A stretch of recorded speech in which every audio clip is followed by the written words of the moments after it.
wal hayata liyabluwakum ayyukum ahsanu amala. Asyhadu an la ilaha illallah wahdahu la syarikalah wa asyhadu anna sayyidana Muhammadan abduhu wa rasuluh alladzi la nabiyya ba'dah. Allahumma shalli ala Muhammad sayyidil mursalin wa imamil muttaqin wa ala alihi wa sahbihi wa man da'a bi da'watihi ila yaumil qiyamah ma ba'du. Wa qala Allah Ta'ala fil Qur'anil Karim, a'udzu billahi minasyaitonir rajim. Bismillahirrahmanirrahim. Ya ayyuhalladzina amanu udkhulu fis silmi kafah wa la tattabi'u khutuwatis syaiton innahu lakum aduwwun bin al-ayah. Wa qala Rasulullah sallallahu alaihi wasallam la yu'minu ahadukum hatta yakuna hawa'u tab'an lima ji'tu bihi al-hadis. Alhamdulillah, Bapak Ibu sekalian, jamaah syiar malam rahimakumullah. Kita bersyukur pada Allah Subhanahu wa taala karena malam ini ya di suasana yang dingin karena lagi hujan kalau di Bandung. Saya nggak tahu ini udah mulai musim hujan dan enaknya memang tidur gitu kan. Tadi enaknya istirahat, tapi Bapak Ibu luar biasa semangat untuk bersama-sama kita mengkaji tholabul ilmi, amal ibadah kita, amal soleh yang akan menambah pundi-pundi pahala kita di sisi Allah Subhanahu wa taala. Sekalian senantiasa hidayah oleh Allah Subhanahu wa taala. Baik, Bapak Ibu sekalian, kita masuk ke pembahasan malam ini ke seperti yang sudah dibuat eh, publikasi, yaitu terkait dengan esensi pemikiran Barat ya. Dan sebenarnya kita sudah bisa menduga karena ini dari sejarah kita sudah menebak bahwa ya pemikiran Barat kapitalis ya tidak akan lepas dari yang utamanya itu adalah sekulerisme itu kan, memisahkan agama dari kehidupan. Baik, nah kita lihat Bapak Ibu sekalian di eh, bentar, saya buka dulu ini ya. Jadi kita sekarang akan membahas ya terkait dengan materi eh, esensi atau hakikat pemikiran kapitalisme, pemikiran Barat, Eropa maupun Amerika, gitu kan. Nah, kalau kita lihat dari sejarah pemikiran ini ya, pemikiran yang ada, kita nanti akan menemukan ya, terkait dengan pemikiran Barat itu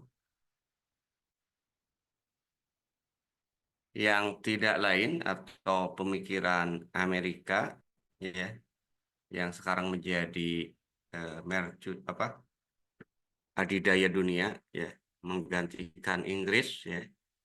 Tapi kalau kita lihat kan dalam sejarahnya Inggris ya itu eh, pernah menjajah Amerika Serikat ya.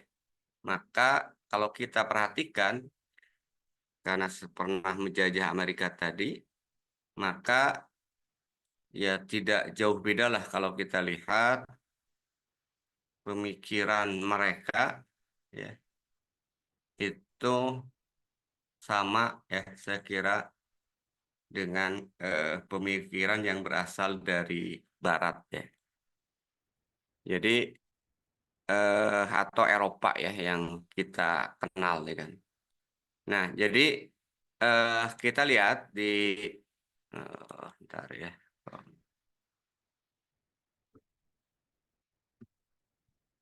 Waduh, kok ada yang kehapus tadi nggak save. Jadi kalau kita lihat di eh Allahu Akbar tadi sempat error nih.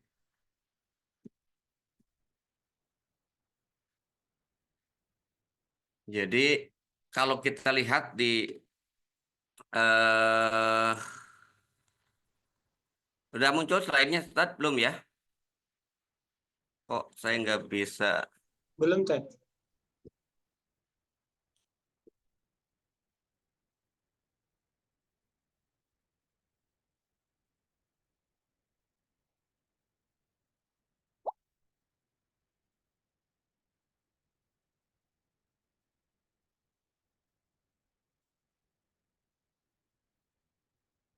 Bentar ya.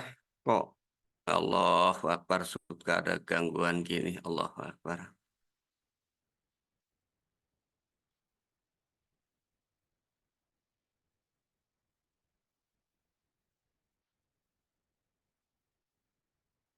Jadi seperti yang kita bahas beberapa minggu yang lalu, ya, bahwa pemikiran Barat, ya, kalau kita lihat itu lahir dari sekulerisme, itu kan, sekulerisme yang itu hasil dari perdebatan yang cukup panjang, ya, antara kalangan gereja dengan kalangan ilmuwan. Ya. Baik, alhamdulillah udah ketemu ya. eh Jelas, Tad, udah muncul? Alhamdulillah, Teh. Ya, alhamdulillah ya. Baik, eh jadi kalau kita lihat esensi pemikiran Barat, kalau kita lihat kitab-kitab yang dikarang oleh mereka sendiri, ya. Jadi di dalam buku ini ya, pengarang kitab kritik terhadap pemikiran Barat itu mengambil cuplikan-cuplikan ketika berbicara terkait dengan pemikiran Barat, esensi pemikiran Barat itu diambil dari karangan atau kitab-kitab mereka, buku-buku mereka itu kan. Dan ini saya kira lebih fair itu kan. Jadi yang menjelaskan itu adalah mereka sendiri itu kan.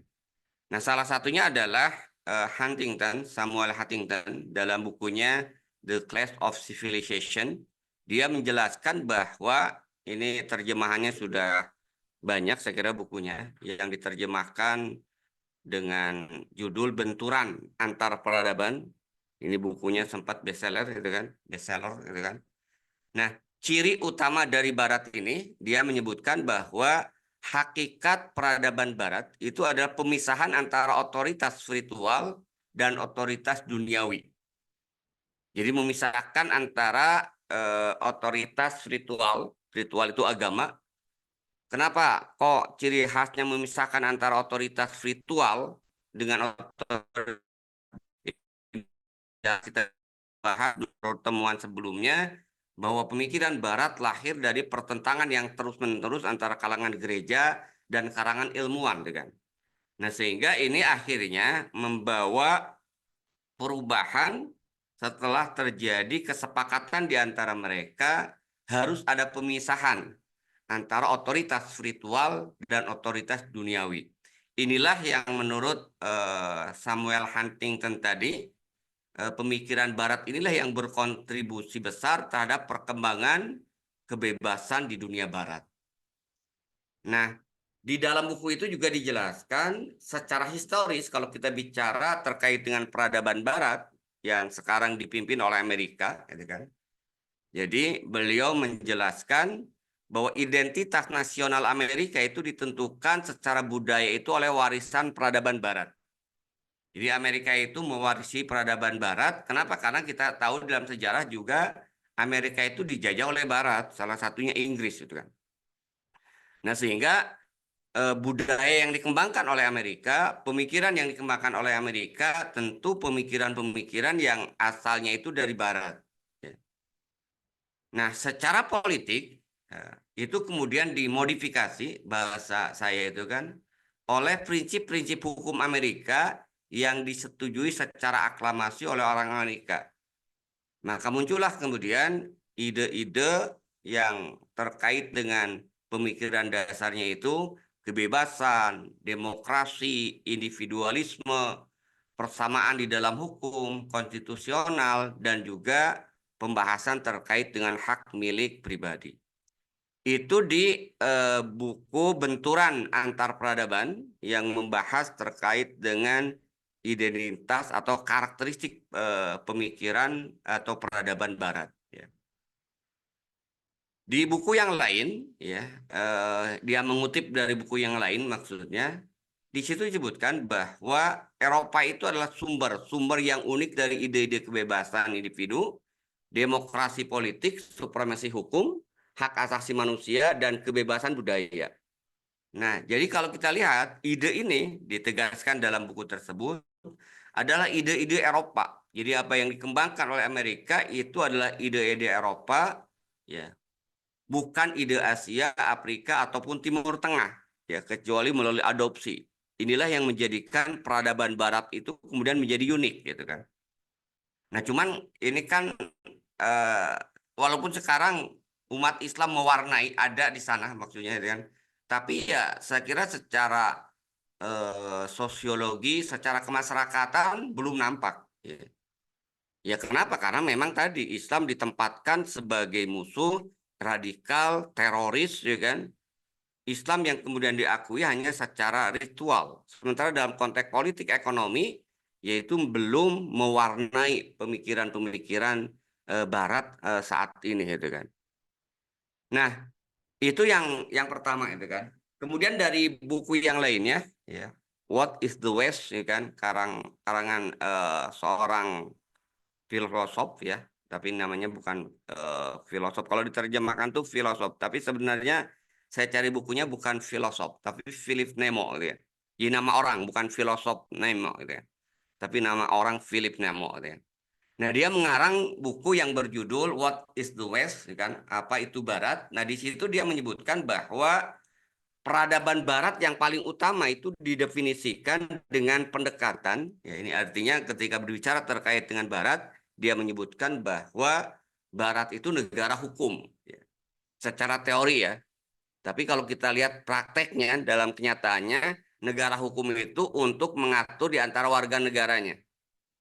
Ya. Tapi kalau bicara dengan umat Islam nggak ada yang namanya negara hukum, gitu kan. Fakta sampai hari ini, ya, ketika Yahudi laknatullah melakukan penjajahan, nggak ada tuh bicara hukum, itu kan.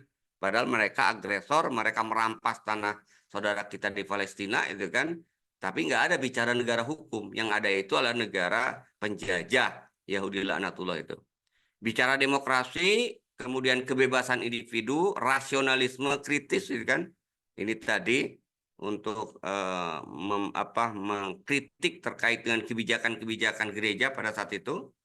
Kemudian ilmu pengetahuan, ekonomi bebas, liberalisasi ekonomi, terutama terkait dengan kepemilikan pribadi.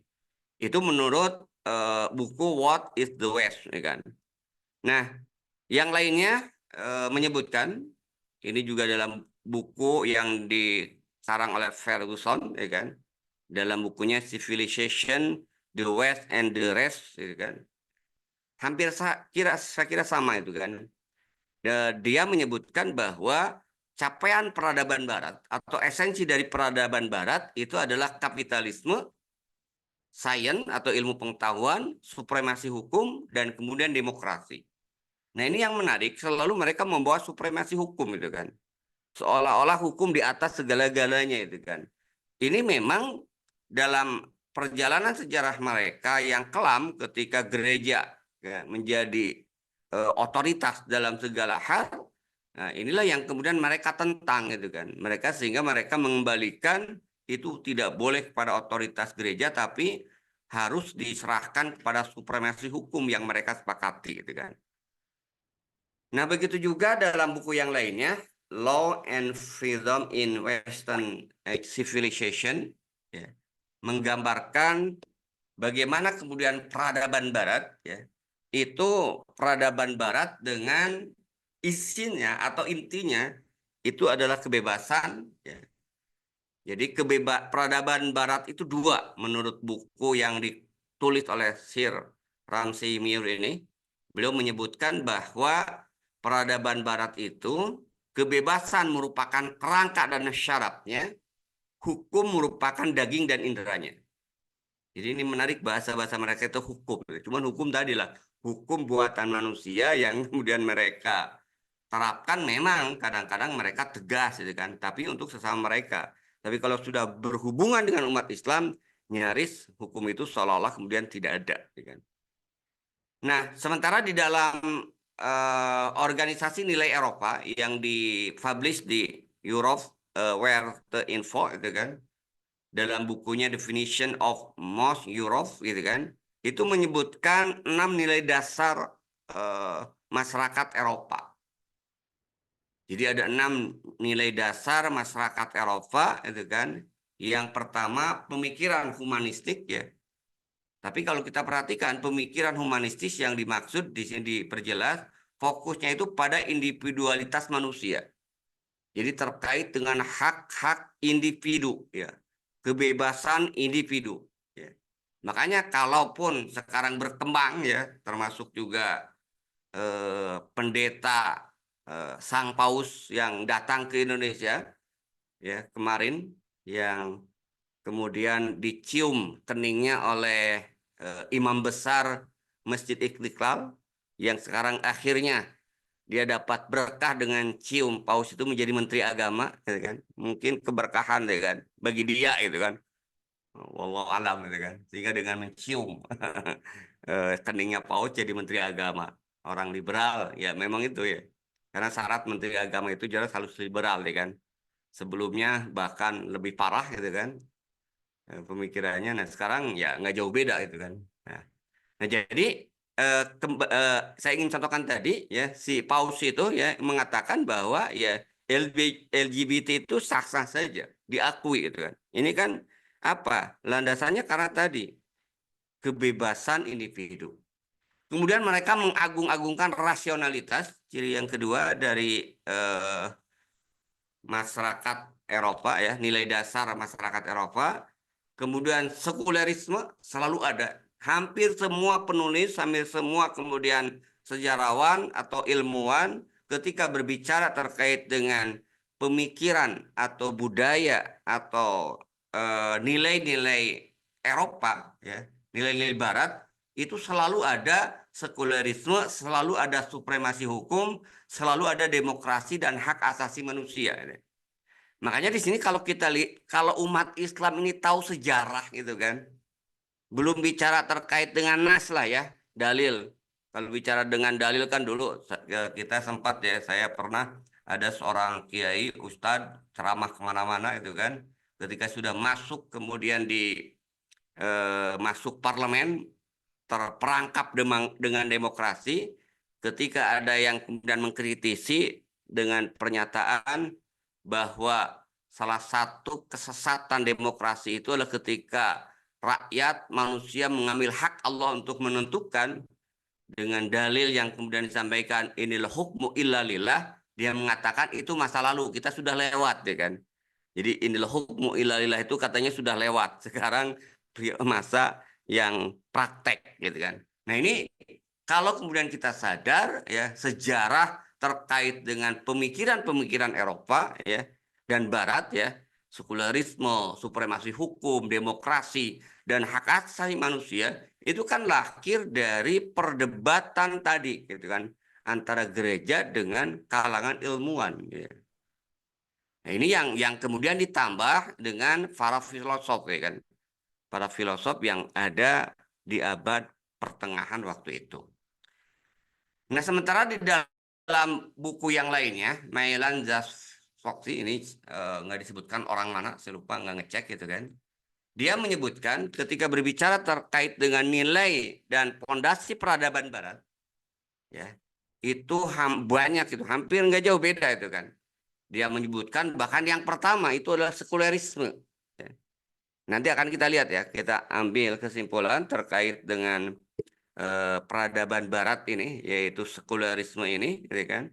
Kenapa kemudian ini selalu ada di setiap pendapat para ilmuwan cendekiawan, karena memang dasar dari peradaban Barat itu memang sekulerisme, gitu kan. Kemudian demokrasi, ya, tindak lanjut dari sekulerisme itu kan demokrasi, ya, di mana sekulerisme itu memisahkan agama dari kehidupan, ya, untuk mengatur sosial, politik, ekonomi. Bagaimana kemudian cara mengatur sosial, politik, ekonomi diserahkan kepada rakyat teorinya, munculnya demokrasi. Semuanya kemudian dibangun atas dasar rasionalitas, kemajuan, kapitalisme, gitu kan. Kemudian modernitas, kebebasan, pluralisme, gitu kan. Kebahagiaan individu dengan utilitarismenya, di mana kebahagiaan dasarnya materi. Kemudian ilmu pengetahuan dan kesetaraan, gitu kan. Nah, ini bukunya saya nggak tahu sudah ada terjemahan atau belum ya. Di dalam buku itu disebutkan inilah nilai-nilai dan fondasi Barat.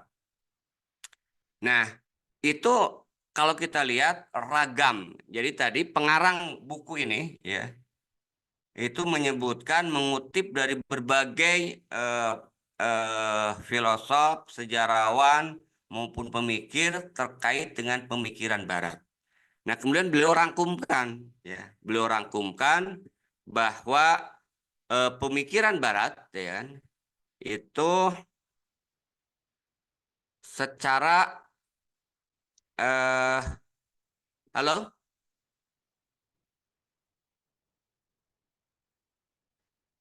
ada Tad? Itu Ustaz. Hah? Kenapa tadi menghilang? Enggak.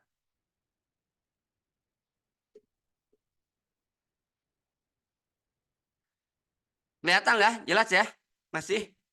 Masih Tan, berarti Tan. Oke. Baik. Jadi berikutnya adalah di buku ini dijelaskan setelah mengemukakan ya pendapat-pendapat para ilmuwan, para tokoh sejarawan yang semuanya adalah tokoh dan sejarawan Barat, ya kan, Eropa dan Amerika, maka pengarang kitab ini itu menyimpulkan ya terkait dengan apa sih sebenarnya esensi pemikiran Barat itu. Pertama yang dia kemudian sampaikan itu adalah di dalam buku tersebut dia membahas ya, eh, dasar pemikiran dan akidahnya. Gitu. Jadi membahas apa sih dasar pemikiran dan akidah pemikiran Barat kapitalis. Ya kan? Nah, seperti yang pernah kita bahas sebelumnya, jadi dasar pemikiran dan akidah kapitalisme itu muncul dari pergolakan pemikiran antara kalangan ilmuwan dan kalangan gerejawan, ya. Antara saintis dengan agamawan, ya kan? Terjadi pergolakan pemikiran yang terus-menerus sampai pada satu kesepakatan, hasilnya itu sekularisme. Nah, kemarin sudah kita bahas, kan? Hasilnya itu sekularisme, yaitu memisahkan agama dari kehidupan. Atau dengan kata lain, disimpulkan oleh pengarang buku ini, adalah pembebasan dari belenggu gereja. Ini menarik gitu kan. Jadi kenapa? Karena gereja sangat membelenggu. Ya. Dengan berbagai manuvernya itu kan. Ya. Kita sudah bahas kemudian bagaimana mereka mengkriminalisasi ilmuwan. Mereka kemudian menjual surat pengampunan dosa. Seperti yang jelaskan kemarin, tidak ada satupun aktivitas ya kecuali harus ada judgement atau persetujuan dari kalangan rohaniawan gereja.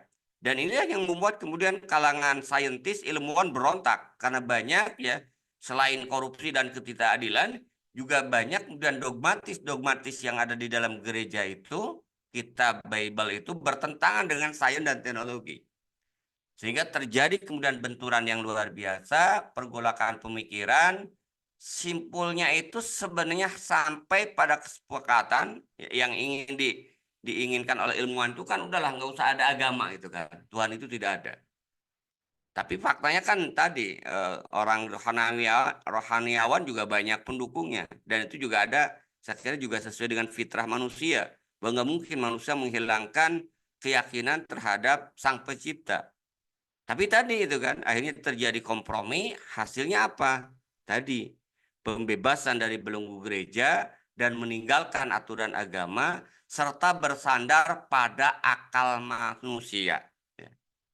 Dengan metode ilmiah sebagai senjata dalam menentukan sistem hidup ya bagi individu dan masyarakat untuk menjalankan urusan kehidupan. Ini adalah dasar pemikiran dan akidah kapitalisme Barat. Nah, inilah yang kemudian akhirnya kita sebut dengan ideologi, gitu kan? Ini yang disebut dengan ideologi, ya, yang dikenal atau bahasa Arabnya mabda, atau bahasa sederhana saya sering saya katakan cara hidup, gitu kan? Apa itu ideologinya itu? Inilah yang kemudian berdasarkan pemisahan agama dari kehidupan tadi, ya, pemisahan eh, belenggu gereja dan meninggalkan aturan agama, diserahkan kepada akal manusia, muncullah sistem yang disebut dengan demokrasi. Ya. Nah, kalau kita lihat dari sejarah ini, gitu kan, ya, demokrasi itu adalah sejarahnya itu muncul karena apa? Karena ingin meninggalkan dari belenggu gereja dan meninggalkan aturan agama, itu kan. Maka kalau umat Islam kemudian mengadopsi demokrasi, berarti umat Islam itu meninggalkan ajaran Islam dan meninggalkan agama dalam kehidupan sehari-hari mereka, gitu kan. Tapi banyak yang tertipu, gitu kan, dengan demokrasi itu. Hanya melihat demokrasi itu dari sisi pengambilan pendapat dengan musyawarah, gitu kan. Padahal esensi demokrasi kalau kita lihat dari sejarah pemikiran ini, demokrasi itu tidak lain adalah, ya, upaya mereka untuk menghilangkan belenggu gereja dan meninggalkan aturan agama dalam konteks sosial kemasyarakatan. Nah, sehingga dari demokrasi inilah muncul, kenapa kemudian muncul demokrasi? Karena salah satu esensinya itu kan di situ ada kebebasan berbuat dan berusaha. Nah, ini yang paling menonjol, ya. Kebebasan berbuat dan berusaha inilah yang menjadi dasar dari ekonomi kapitalis. Oleh karena itu, ideologi Eropa ini, ya, ideologi Barat ini dikenal juga dengan ideologi kapitalis. Nah, itu yang pertama, ya.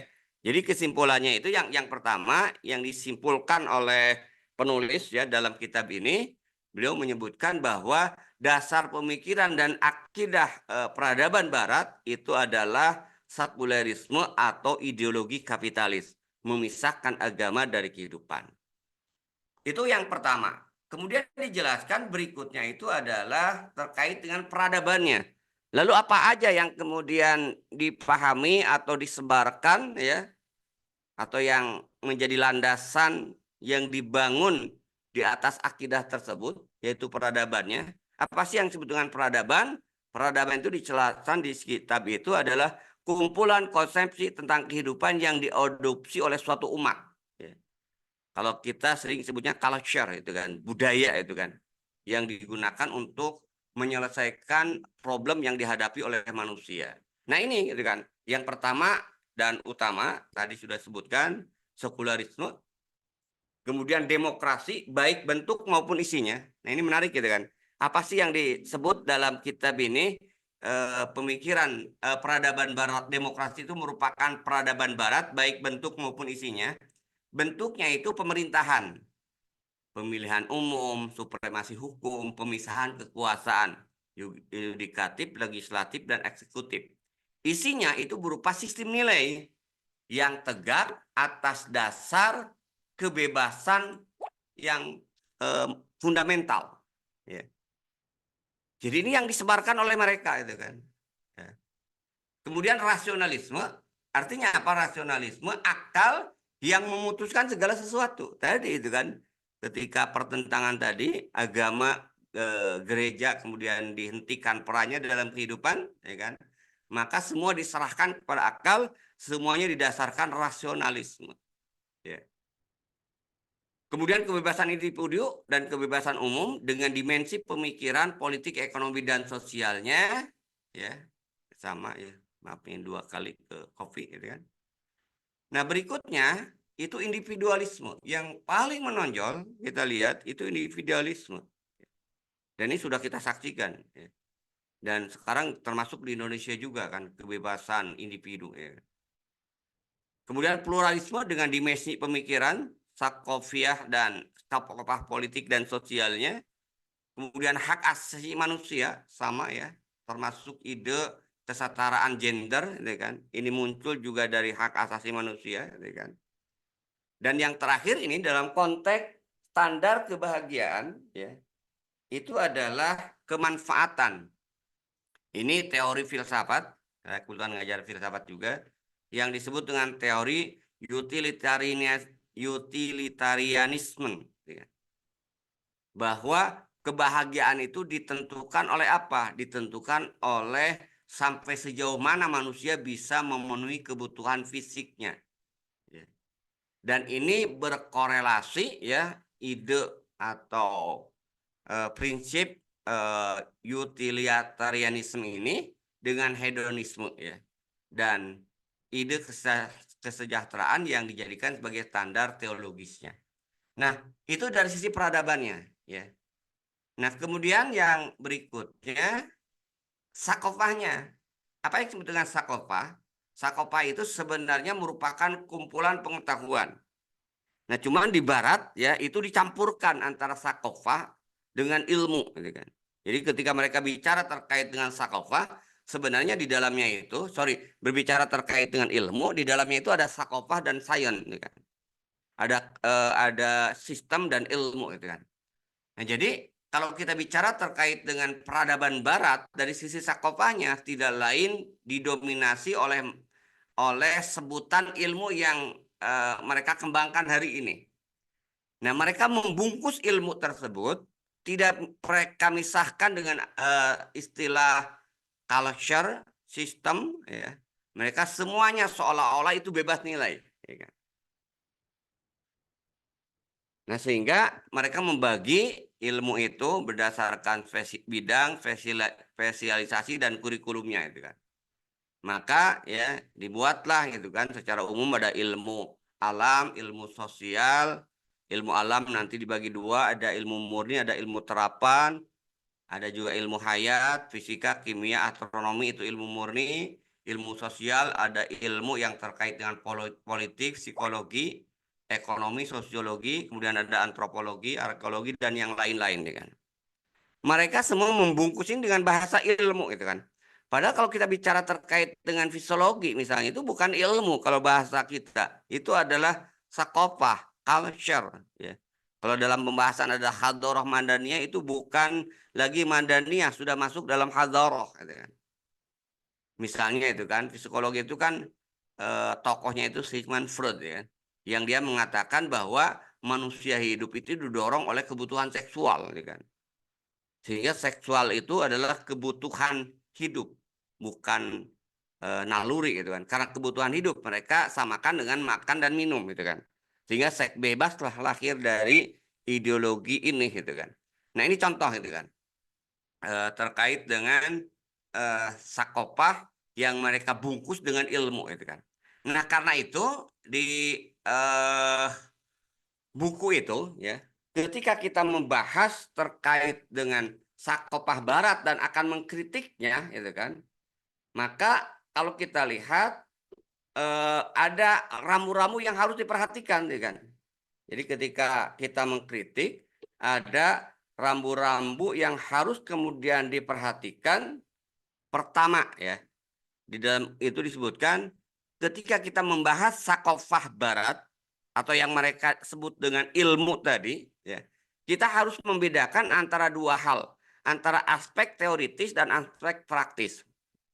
Nah, memang kalau kita kaji dalam ilmu, ya, ilmu ilmu yang kemudian dikembangkan oleh Barat, ya, misalnya saya kebetulan ngajak di ekonomi, itu kan, ada ekonomi itu ada istilahnya itu ilmu itu mereka bagi, itu kan, ada ilmu secara konsep, ya, ada ilmu secara praktek, ya.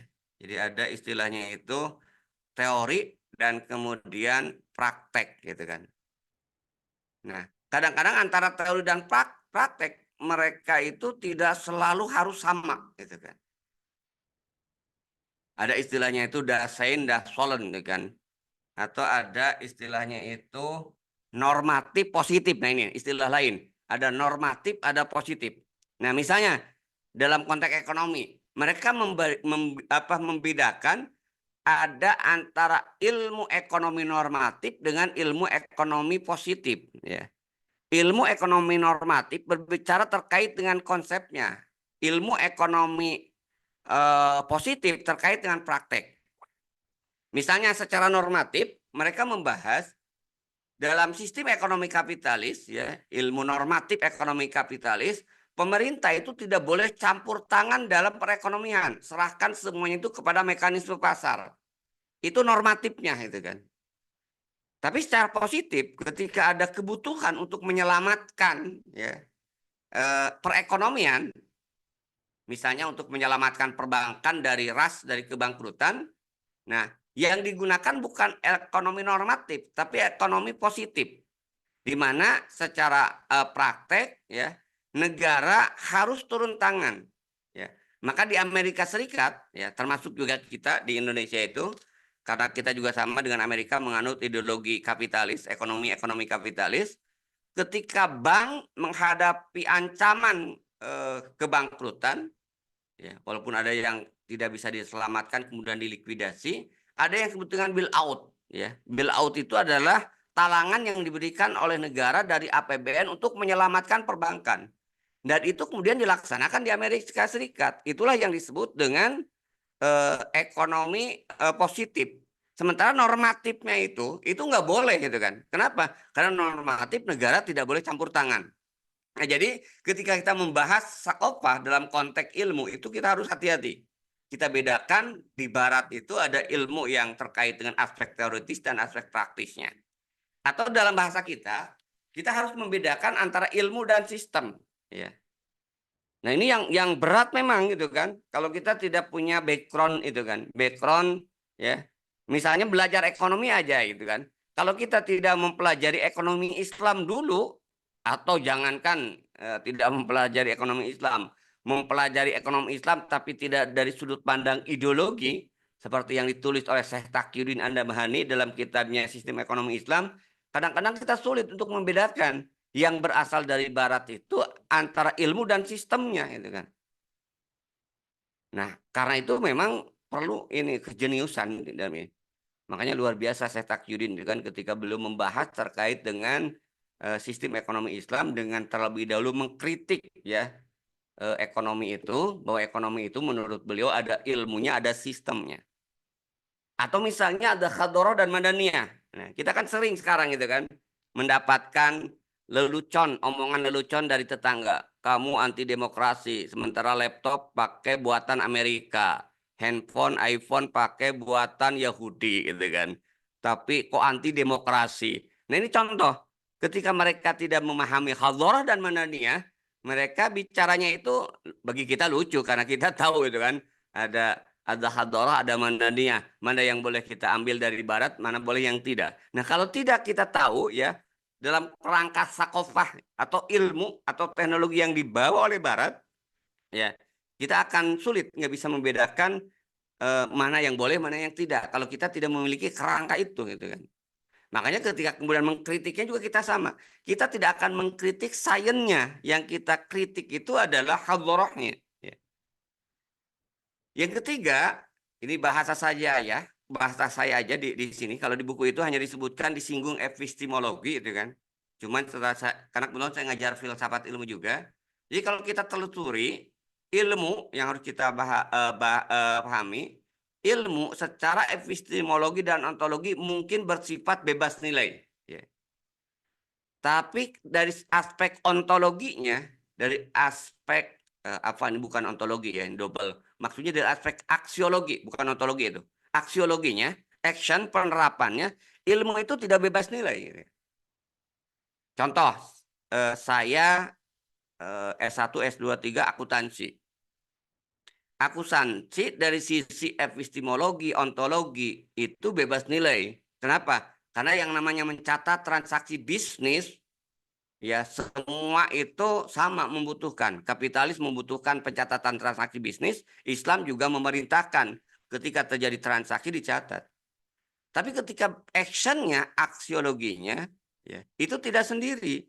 Ketika action untuk melakukan pencatatan, ada aturan, regulasi, hukum. Nah, disitulah kemudian muncul. Ketika kemudian yang diterapkannya aturan hukum kapitalis, maka akuntansi itu menjadi akuntansi kapitalis. Ketika hukum dan aturannya adalah aturan Islam, maka akuntansi menjadi akuntansi Islam. Jadi sekali lagi dalam konteks epistemologi, ontologi, mungkin ilmu bisa bersifat bebas nilai, tapi kalau sudah pada tataran aksiologi, penerapannya di situ ada nilai, tidak bebas nilai, gitu kan. Nah, yang terakhir, itu kan, wajib untuk membedakan di buku itu antara kedua perkara itu, yaitu apa yang dimaksud? Membedakan antara ide sebagai pengetahuan dan ide sebagai konsepsi yang menjadi dasar ideologi dan peradaban. Nah, inilah beberapa poin ya yang dijelaskan dalam buku itu ketika kita membahas Sakopah Barat dan mengkritisinya. Nanti ini menjadi panduan ke depan ya, babak berikutnya, karena babak berikutnya kita akan mengkritik Sakopah dan peradabannya tadi, gitu kan. Baik, jadi yang terakhir itu ini kesimpulan aja, gitu kan. Di paragraf terakhir dari bab esensi pemikiran ini kita bisa simpulkan ya esensi dari pemikiran Barat itu. Pertama, metodenya itu adalah dari aspek metode yang mereka gunakan itu adalah scientific method. Mereka mengagung-agungkan bahwa scientific method inilah istilahnya itu semuanya atau segala-galanya harus menggunakan scientific method. Dan ini kalau kita lihat, kalau ini diterapkan dalam konteks agama itu yang saya katakan bahayanya itu kan. Orang baru percaya daging babi itu haram ketika ditemukan ada cacing pita. Maka ketika cacing pita kemudian bisa dimatikan, lalu apa jadi halal? Nah ini contoh. Jadi kalau menggunakan scientific method, wah itu rusak. Sholat misalnya, ada yang mengkaji kenapa sholat itu diteliti, ruku, sujud. Ya sebenarnya sah-sah aja, silakan aja gitu kan.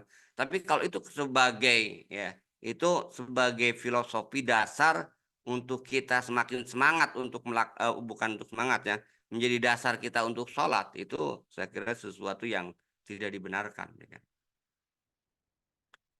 Atau yang kemarin kita sudah bahas terkait dengan tidak boleh Al-Quran itu dijadikan sumber sains dan teknologi gitu ya.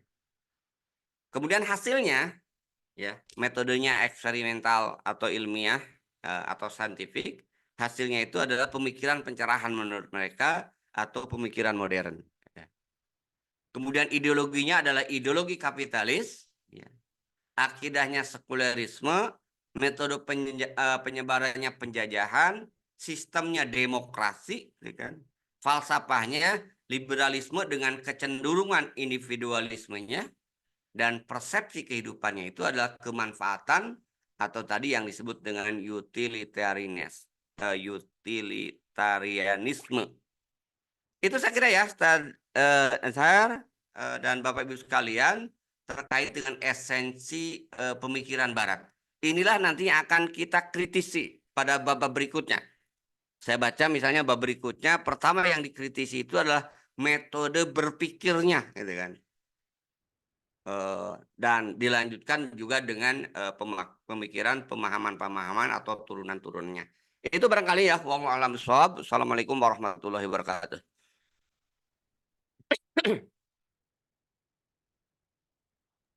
Ya, alhamdulillah. Ya, alhamdulillah. Bapak Ibu jamaah sekalian, kita dapatkan kembali penjelasannya berkaitan dengan melengkapi ya setidaknya apa yang kita bahas di 2 pekan terakhir dan kenapa itu muncul. Nah, didorong dari berseberangnya pemahaman antara kaum gerejawan dengan para ilmuwan ketika itu untuk melawan ataupun membuktikan kekeliruan apa yang menjadi dogma ataupun yang menjadi dogma ataupun yang menjadi keyakinan yang itu dianggap keliru ya oleh para ilmuwan masa itu. Nah, alhamdulillah kita dapatkan juga bahwa para intelektual dan para filosof ketika itu tetap ingin dengan agama mereka sehingga membangun eh, kompromi antara pemahaman yang agama dengan scientific tadi ya istilahnya. Alhamdulillah buat Bapak Ibu, ini kita buka sesi tanya jawabnya. Buat Bapak Ibu yang ingin bertanya, bisa nanti kirimkan pertanyaannya ke kolom komentar. Insya Allah nanti coba kita eh, list dulu pertanyaan yang masuk. Dan buat Bapak Ibu yang ingin berinteraktif langsung dengan beliau, Insya Allah silakan ajukan langsung pertanyaannya dan dari mana asalnya ya. Insya Allah nanti kita berikan kesempatan. Ya, Ustadz, kesempatan pertama ini saya coba gunakan sembari kita nunggu jamaah yang lain. Eh, saya coba konfirmasi bahwa perseteruan antara kaum intelektual, filosof Barat dengan perseteruan dengan kaum gerejawan itu kan perseteruan yang sangat eh, sangat kuat ya. Nah, sehingga tadi Ustadz sampaikan muncullah kelompok yang mencoba melawan arus apa yang menjadi garis keyakinan mayoritas Eropa ketika itu. Nah, kira-kira Ustadz, seberapa banyak kelompok yang dibentuk Ustadz yang ingin melawan keyakinan yang berbeda dari gereja tersebut? Karena kan saya yakin, atau mungkin di antara kita kita yakin, bukan hanya satu kelompok yang setuju dengan sekularisme, tapi boleh jadi juga ada kelompok yang lain mungkin. Kira-kira apakah memang eh, utuh misalnya tentang kelompok sosialis ini saja, misal apa namanya kelompok sekuler ini saja, misal. Itu yang pertama, Ustaz. Yang kedua, eh,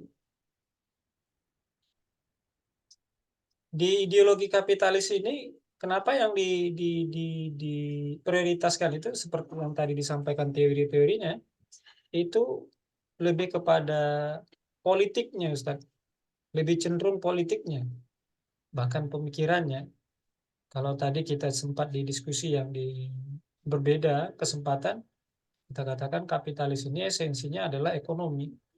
Nah, tetapi itu malah eh, apakah bisa dibilang tidak terlalu dominan ketertarikan atau kecenderungan mereka terhadap ekonomi atau hanya kepada politik saja, Ustaz? Nah, mungkin ini sebagai pertanyaan pembuka, Ustaz. Gua minta tanggapan, Ustaz.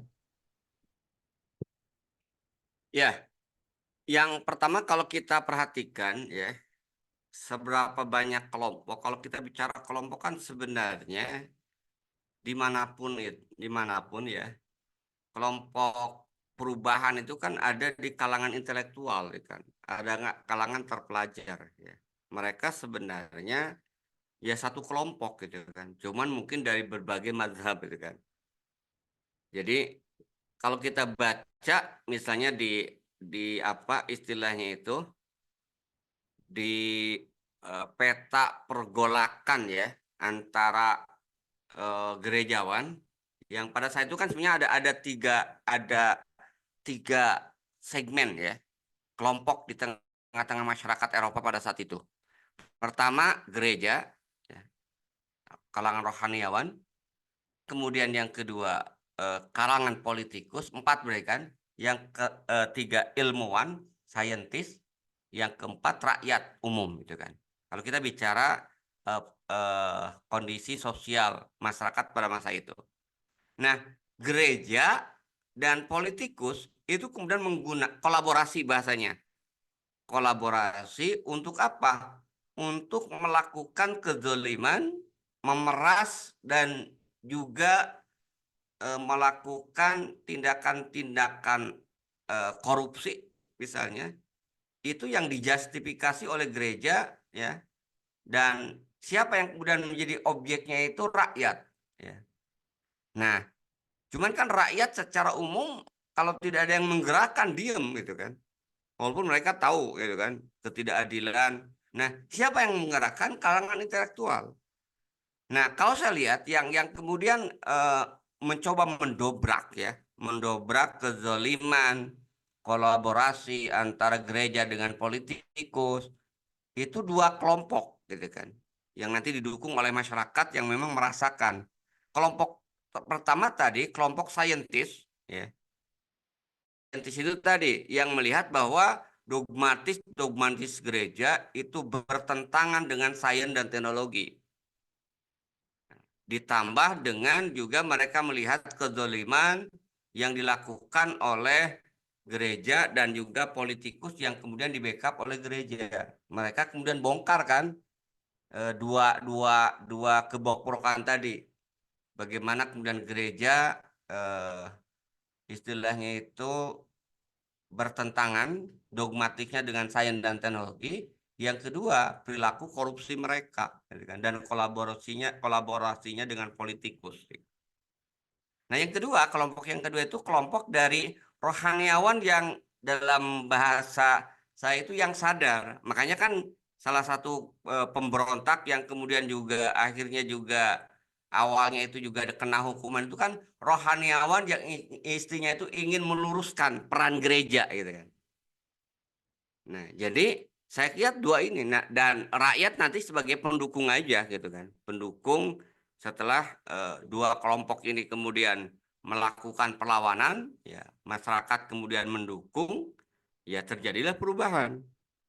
Nah, makanya kalau kita lihat revolusi Prancis itu kan, ketika mereka menolak kebiadaban Raja Louis, ya kan, yang kemudian didukung oleh gereja, itu kan, yang berbuat semena-mena terhadap rakyat dan juga intelektual bersuara, akhirnya apa? Rakyat kemudian bisa digerakkan, terjadilah revolusi. Yang menarik, yang ini jarang muncul di buku-buku itu ya, mungkin ini nokta hitam ya bagi kalangan Kristen, ya kan.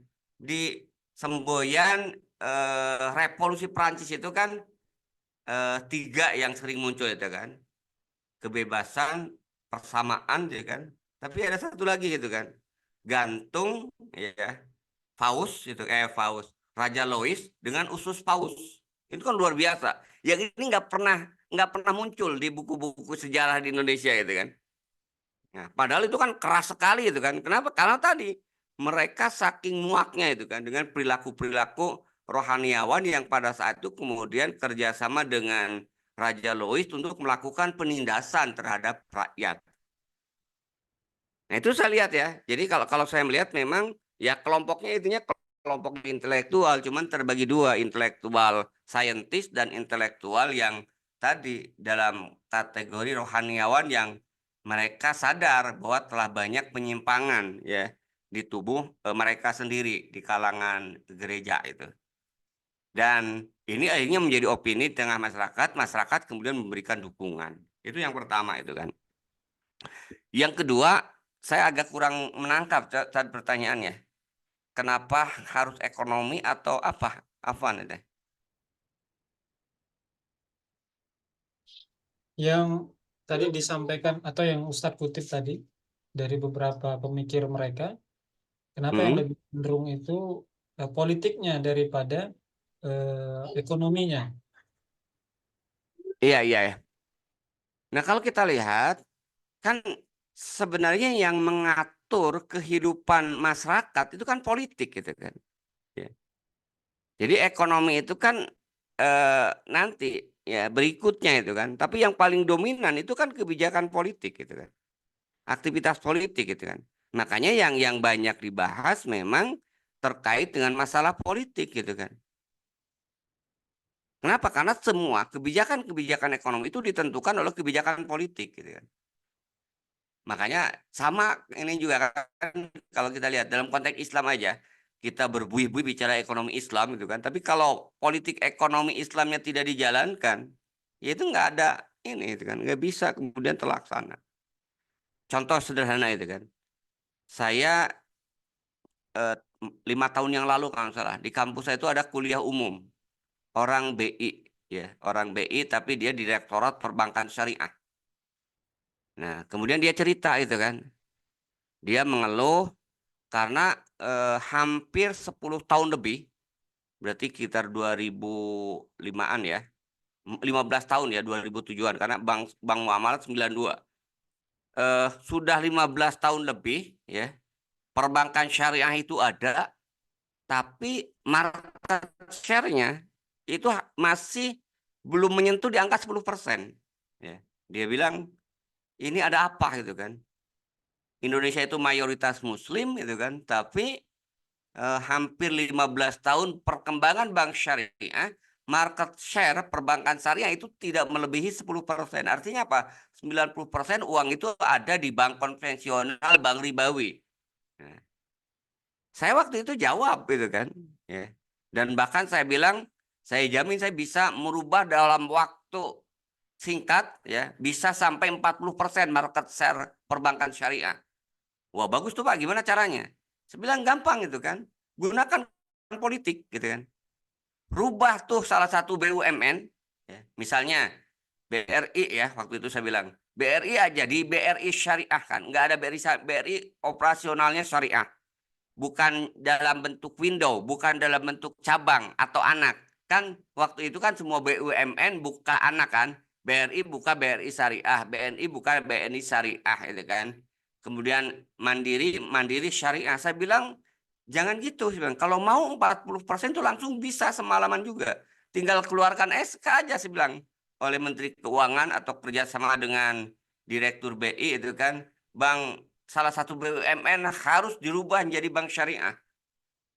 Ya. Nah, itu kan kebijakan politik gitu kan. Oh, nah apa jawaban Dita? Ya nggak bisa lah Pak ya. Karena, nah itu alasannya itu kan kaitannya dengan politik. Nah, artinya tanpa ada kekuatan politik, artinya ya tadi nggak akan optimal gitu kan. Nah, karena itu wajar kalau perubahan itu, ya tadi para filosof banyaknya itu bicara terkait dengan politik. Dan wajar juga itu kan, Islam yang ditakuti Islam politik gitu kan. Ya.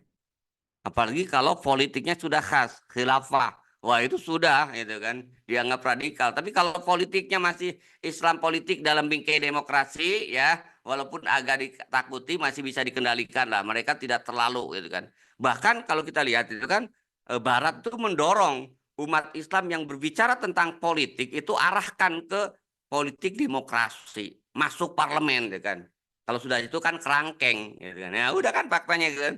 Coba kita lihat sekarang, mohon maaf itu kan, partai yang dulu kemudian yang namanya partai kader, sekarang jadi keder menurut saya gitu kan, kebanyakan itu kan, koalisi dan sebagainya itu kan, pecah itu kan diobok-obok. Kenapa? Ya karena tadi kalau sudah masuk kemudian gelanggang demokrasi, karena itu bukan diciptakan oleh umat Islam dan bukan untuk kepentingan umat Islam, ya sampai kapanpun umat Islam nggak pernah menang gitu kan.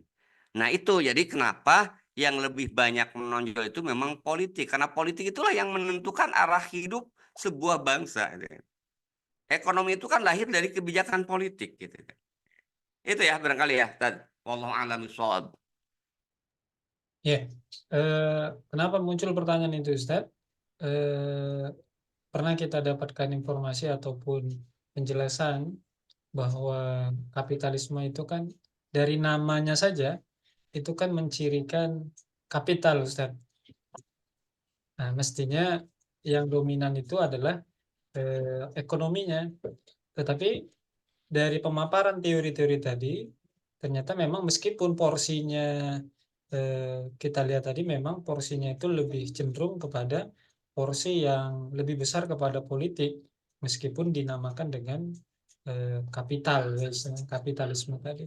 Nah, itu mau kami konfirmasi saja, Ustaz, bahwa memang sebenarnya kehidupan ini tidak bisa lepas dari kebijakan politik, berarti Ustaz ya. Oke, oke. Ya. Ya, Alhamdulillah Ustaz. Kita masuk ke pertanyaan yang sudah ada di kolom komentar nih, Ustaz. Di kolom chat. Kita ambil dulu pertanyaan yang terakhir dari Pak Abdul Hadi. Bagaimana kita bisa merubah sistem pemerintahan demokrasi ini, Ustaz? Nah, mau berubah terus ini, Pak Adi ini. Dan bagaimana menumbuhkan kesadaran akan kepedulian terhadap sesama umat Islam? Mohon tanggapannya tadi. Baik. Yang pertama itu kan kalau kita bicara terkait dengan bagaimana kita bisa merubah pemerintahan demokrasi, ya. Demokrasi itu kan sistem itu kan. Ya. Setiap sistem itu dia punya apa yang disebut dengan pengendalian. Autoimun lah bahasa ini kan. Nah, sehingga kalau kita ingin merubah demokrasi, nggak bisa lah masuk lewat jalur demokrasi gitu kan. Kenapa? Karena sistem demokrasi sebagai sebuah sistem dia punya mekanisme kontrol, punya mekanisme pengendalian. Kalau kita ingin merubah sistem demokrasi, berarti harus dari luar gelanggang demokrasi, gitu kan. Jadi ini dan ini saya kira fakta ya. Kalau kita apalagi kalau kita eh, bicara dalil ya, yang dilakukan oleh teladan kita Rasulullah SAW itu kan, yang beliau kemudian tidak pernah masuk gelanggang apa yang dilakukan oleh tokoh-tokoh Quraisy pada saat itu, yang mereka selalu kemudian melakukan rapat ya, yang ada di Darun Nadwah gitu kan. Jadi kalau kita ingin merubah sistem demokrasi, nggak bisa lah ya, masuk dengan menggunakan demokrasi. Gitu kan. Kenapa? Karena tadi yang namanya sistem dia punya mekanisme ya, mekanisme untuk menjaga agar tidak merusak eh, sistemnya itu sendiri gitu ya. Dan fakta kan sekarang kan bukan mewarnai tapi malah yang terjadi terwarnai itu kan. Jadi niatnya masuk sistem itu untuk mewarnai tapi yang terjadi itu terwarnai.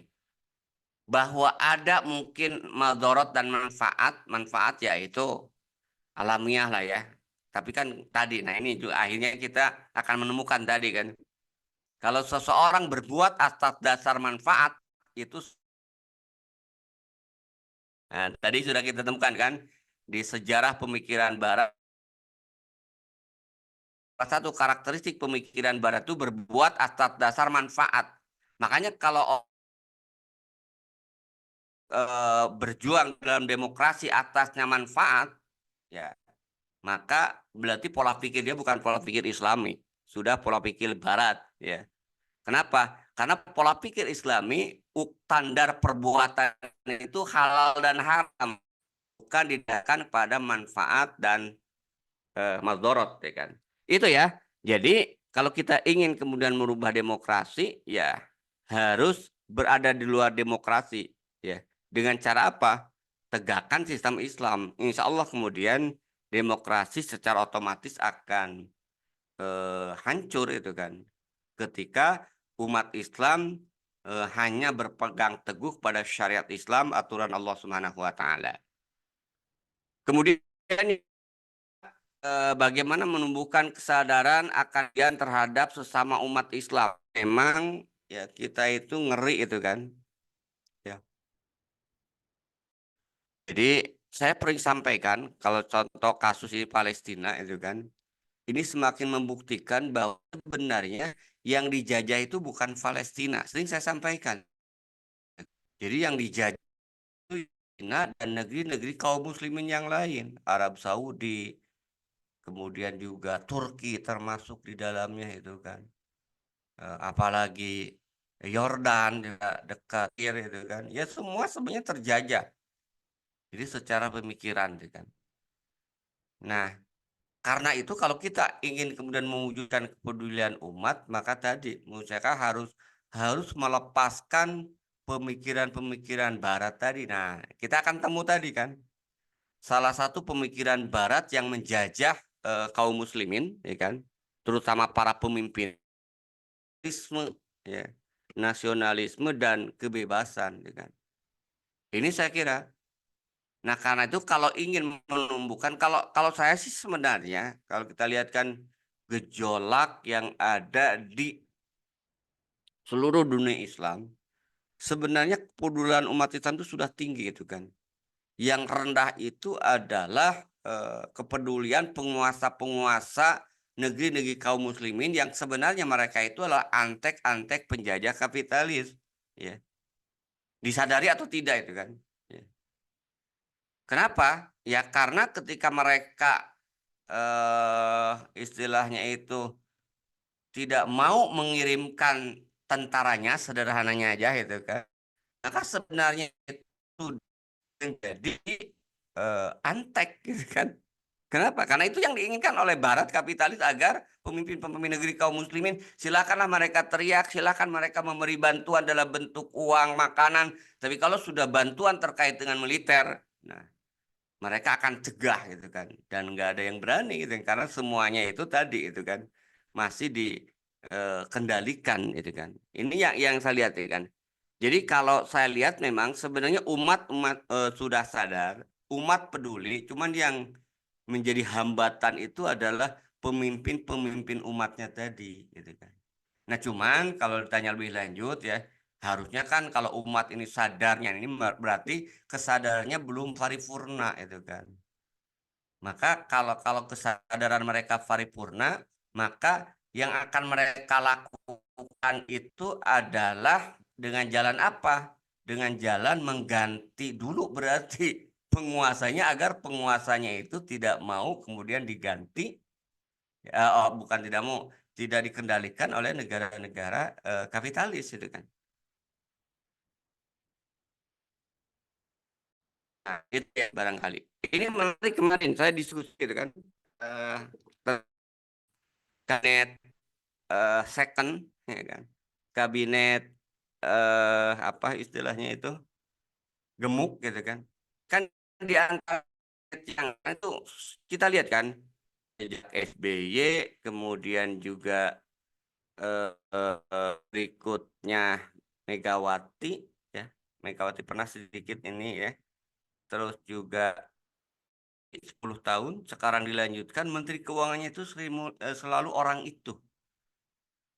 Padahal sebelumnya ada isu itu kan dia nggak akan dipakai lagi. Ternyata saya dapat penjelasan itu, yaitu dari Amerika salah satunya ngancam. Kalau Menteri Keuangannya tidak itu, dolar bisa 20.000 terhadap rupiah itu kan. Nah itu artinya ya jangankan mau ngatur negara ini dengan istilahnya kehendak sendiri, kehendak rakyat. Hanya merubah menteri aja ternyata nggak kuat. Kan. Contoh aja, harus tunduk ya. Dan itu memang dulu saya ingat juga dulu pernyataan Yusuf Kala langsung itu kan. Waktu itu kan pernah ketika beliau jadi wapres itu zamannya Pak SBY, pertama kali dengan PSBY, dia katakan sebenarnya kita ingin mengganti tiga itu kan Menteri Keuangan, Direktur BI, tapi tekanan dari Amerika. Jadi kalau kita lihat memang tadi itu kan kalau saya sih umat ini kan sebenarnya tergantung pemimpinnya, tapi kadang-kadang juga tadi pemimpin juga tergantung umatnya. Tinggal mana nih yang kuat-kuatan, gitu kan. Nah berarti kalau kita sekarang gitu kan kondisinya masih seperti ini, ya sebenarnya kesadaran umat tuh belum paripurna itu kan. Artinya mereka masih masyair, belum diikuti dengan keberanian untuk berkorban. Apa buktinya? Ya jangankan di masyarakat awam, para intelektual juga ketika diancam dikit aja sudah baru dituduh radikal, baru dituduh juga jangan ingin menang sendiri. Ya udah mundur teratur itu kan, udahlah nggak mau lagi bicara itu kan. Nah ini kan menunjukkan bahwa ya tadi jadi masih sebatas emosional, belum sampai kepada keyakinan untuk melakukan perubahan. Nah, tinggal tugas kita itu tadi agar umat itu muncul kepeduliannya itu tadi betul-betul dasarnya itu bukan hanya emosional, tapi kesadaran kepedulian yang muncul dari kesadaran ideologis itu kan. Nah, itu baru gitu kan. Kalau masalah emosional saya kira masih belum kuat untuk mendobrak ya sebuah penghalang yang ada dalam sistem ini. Gitu ya. Ya, Ini menarik gitu kak. Apakah kita tetap harus memilih pemimpin atau golput? Ya itu nanti bicara. Tak itu demokrasi. Sederhana aja sebenarnya kalau nggak Pak Abdul saya kira bisa menyimpulkan sendiri lah. Demokrasi itu adalah memilih pemimpin yang pemimpin itu jelas tidak akan menerapkan syariat Islam. Bahkan menganggap syariat Islam itu adalah radikal. Masa kita akan memilih itu kan orang yang benci atau tidak mau menerapkan syariat Islam. Sementara menerapkan syariat Islam itu adalah sebuah kewajiban. Jangankan bicara, jangankan mau menerapkan. Ngomong aja, kampanye aja kan nggak ada. Coba ada nggak di antara pemimpin-pemimpin yang mau gitu kan mengkampanyekan syariat Islam? Nggak ada. Yang mereka kampanyekan semuanya syariat demokrasi. Kita kokohkan demokrasi, kita kuatkan demokrasi. Ya, kapan gitu kan Islam itu akan naik? Masa kita harus memilih pemimpin yang jelas-jelas dia tidak akan menerapkan syariat Islam. Dia akan mengokohkan demokrasi. Padahal kita sadar bahwa demokrasi itulah sumber masalah. Kan aneh sebenarnya itu kan. Tapi tadi, karena masyarakat ini adalah pemikirannya belum tuntas, bahasa saya itu kan. Ya ada yang sadar tapi masih banyak takutnya itu kan. Ya akhirnya tadi itu kan menggunakan pendekatan lebih baik daripada. Nah itu kalau sudah pendekatan lebih baik daripada, nah itu namanya maslahat, itu namanya manfaat, bukan muncul dari pemikiran Islam itu kan. Wallahu a'lam bishawab gitu kan. Itu ya, Ustaz Abdul Hadi. Wallahu a'lam. Ya, Masya Allah. Penuh semangat menjawab Ustaz. Kita masuk ke pertanyaan dari Umutri. Izin bertanya Ustadz, seberapa besar pengaruh filsafat feminisme terhadap negara-negara yang memakai sistem kapitalisme? Ada nggak Ustadz pengaruhnya nih Ustadz? Mohon tanggapan Ustadz. Ya saya kira kan ini kan pengaruhnya sebenarnya sangat-sangat nyata ada itu kan. Jangankan di kita aja di Indonesia. Ya. Kemudian ada pemikiran kan, DPR jangan di apa istilahnya itu di apa diisi oleh laki-laki aja, harus ada perwakilan dari wanita. Itu kan ide dari feminisme gitu kan. Jadi harus ada keterwakilan dulu ya. Sekarang walaupun nggak begitu bersuara karena mungkin dianggap sudah memenuhi itu kan. Itu tidak disuarakan lagi dulu, kemudian begitu disuarakan gitu kan. Bahkan ya walaupun bahwa pengaruhnya signifikan atau tidak nanti harus kita lihat ya kan. Contoh kemarin kan muncul juga kan ada kelompok gitu kan yang sholat dipimpin oleh wanita. Itu kan sudah mulai di Indonesia itu kan imamnya khotib itu wanita. Dulu kan ada Aminah Wadul Amerika. Aminah Wadud ya kan. Saya sering Aminah Wadud ya kan. Wadul sebenarnya. Yang dia kemudian memimpin khutbah sholat Jumat. Tapi bukti bahwa dia itu hanya sekedar untuk merusak Islam itu kan. Dia hanya lakukan 1 kali 2 kali. Kalau dia konsisten kenapa nggak tiap Jumat itu kan dia lakukan. Artinya dia muncul itu hanya untuk merusak gitu. Dan itu ada. Tapi saya kira di berbagai negara peran peran wanita itu kemudian didorong gitu kan, didorong untuk semakin keluar rumah, bukan keluar rumah ya, keluar dari fitrahnya. Nah sekarang kita lihat juga Arab Saudi kan, yang begitu ketat dulu terhadap wanita, ya, ya menempatkan apa sekarang, ya sudah terkena juga dengan feminisme ini, gerakan feminisme itu ya, wallahu a'lam gitu kan. Ya, Alhamdulillah. Berarti ini jelas ada pengaruhnya ya, Umutri. Alhamdulillah. Kita masuk ke pertanyaan selanjutnya Ustadz dari Pak Norman. Izin bertanya Ustadz, mengapa ada Muslim yang anti syariah atau Islamophobia? Apakah karena pengaruh sekularisme, hadorah, atau sistemik? Nah, mohon tanggapan Ustaz. Orang Islam yang anti syariah atau Islamofobia itu pasti Islamnya itu abal-abal kalau bahasa guru saya itu kan. Jadi guru saya itu bilang gini itu kan. Kalau ada orang komunis sejati maka pasti ya dia akan memperjuangkan negara yang didasarkan kepada prinsip-prinsip komunis. Orang kapitalis sejati, ini kan, sekuler sejati, pasti dia akan berjuang agar negara ini mengadopsi sistem sekuler. Nah, nah sekarang kalau ada seorang Muslim, gitu kan, yang tidak mau kemudian diatur dengan syariat Islam, maka berarti tadi itu kan, Islamnya itu abal-abal, gitu kan. Itu orang komunis juga ingin negara diatur dengan komunis. Orang sekuler ingin diatur negara dengan sekuler. Kenapa orang Islam tidak mau kemudian diatur dengan syariat Islam? Berarti dipertanyakan komitmen dia terhadap keislamannya. Jangan-jangan pura-pura masuk Islam seperti Mustafa Kemal Atatürk laknatullah dulu ya, yang dia pura-pura masuk Islam untuk menghancurkan Islam dari dalam, gitu kan. Itu kan. Jadi kenapa? Karena syariat Islam itu adalah konsekuensi dari akidah, ya. Bahwa ada mungkin orang ya, sebenarnya saya juga banyak kan yang muncul, saya juga setuju, cuman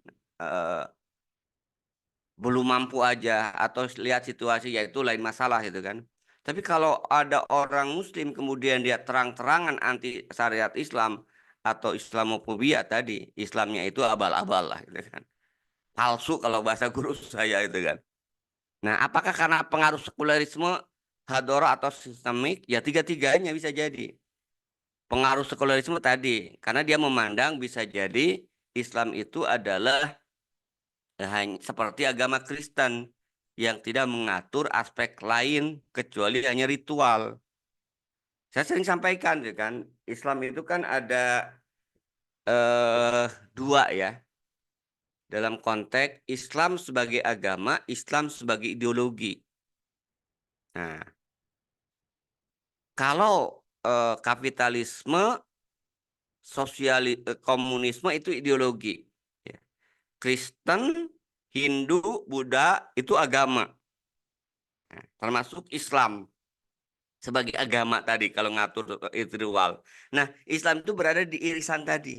Islam itu ya agama dan Islam itu juga ideologi itu kan. Artinya maksudnya Islam itu mengatur aspek ruhiyah, Islam juga mengatur masalah terkait dengan politik ekonomi. Beda dengan Kristen. Kristen mengatur aspek ruhiyah, tapi tidak mengatur aspek ekonomi dan politik. Kapitalis tadi mengatur aspek ekonomi dan politik, tapi dia tidak mengatur aspek ruhiyah. Makanya tadi agama diserahkan, mau agamanya Hindu, Kristen, Buddha, Islam, silakan. Yang penting dalam konteks kemasyarakatan terapkan demokrasi, ekonomi dan demokrasi dan politik itu gitu kan. Nah, jadi itu pengaruh sekularisme bisa jadi gitu kan. Bisa jadi pemahaman dia yang kemudian tidak paham antara hadoroh madaniyah tadi itu kan, dianggap demokrasi itu berasal dari Islam. Itu mungkin ya kan. Karena kebodohannya itu kan, ya. Nah, itu saya lihat ya, ya. Atau dia tidak bisa membedakan mana yang kemudian boleh diambil dari mana, barat, mana yang kemudian diharamkan untuk diambil. Itu ya, wallahu alam bishawab. Ya, alhamdulillah sudah terjawab Pak Norman ya. Sepertinya tidak ada lagi pertanyaan, Ustaz. Kira-kira ada yang ingin mau disampaikan saat sebagai closing statement? Ya, saya kira cukup ya kan. Intinya di pertemuan malam ini kembali ya, bahasan kita terkait dengan esensi pemikiran Barat ya, yang akan kita kritik nanti ya. Nah, mulai dari metode ya, kalau di itu kan intinya tiga kan, akidahnya itu adalah sekularisme, metodenya itu adalah rasional ya kan, dan sistemnya itu demokrasi. Dan nanti kita akan bahas tuh semua, insya Allah kita kritik ya. Nah, tentu dengan adanya pemahaman ini ya, mudah-mudahan nanti menjadi panduan lah bagi kita itu kan, dan mudah-mudahan juga dibaca oleh yang lainnya, dipahami itu kan, sehingga kita bisa dengan mudah mencampakkan ideologi kapitalisme yang rusak dan merusak ya. Cuma nanti kita bongkar terutama yang tersembunyinya itu. Yang menarik itu nanti di pembahasan berikutnya itu membongkar hal-hal yang tersembunyi dari metode maupun juga sakofah maupun juga tadi ya sistem yang ada dalam sistem nilai yang ada dalam peradaban Barat kapitalis ini. Itu barangkali ya. Wallahu a'lam bishawab.